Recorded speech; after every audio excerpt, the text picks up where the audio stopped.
বাংলাদেশ ভুলে গিয়েছেন। কেন এসেছিলেন বাংলাদেশ থেকে? বলুন দীপঙ্কর বাবু, বলুন আপনারা যারা আছেন, বাংলাদেশ থেকে রাতের অন্ধকারে কেন পালিয়ে এসেছিলেন? কেন পালিয়ে এসেছিলেন বাংলাদেশে? এখানে কি জমি ছিল না? এখানে আপনার যে পৈতৃক সম্পত্তি ছিল, সেখানে জমি ছিল, গোয়াল ভরা ধান ছিল, দুধ ছিল, গাই ছিল, গরু ছিল, মাছ ছিল, সব ছিল, সব কিছু ছিল না।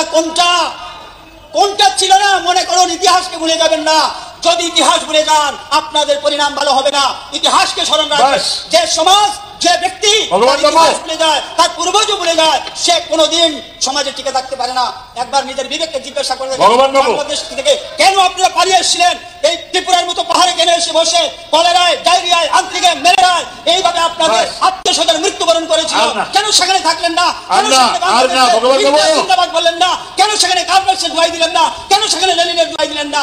শ্যামাপ্রসাদ মুখার্জি ছিল বলে আজকে এখানে বসে কথা বলতে পারছেন।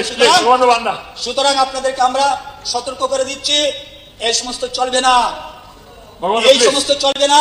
সংস্কৃতি মানতে হবে, ভারত মাতা কি জয় বলতে হবে, ভারত মাতা কি জয় বলতে হবে, স্বামী বিবেকানন্দের জয় বলতে হবে, স্বামী বিবেকানন্দের জয় বলতে হবে, ভারত মাতা কি জয় বলতে হবে।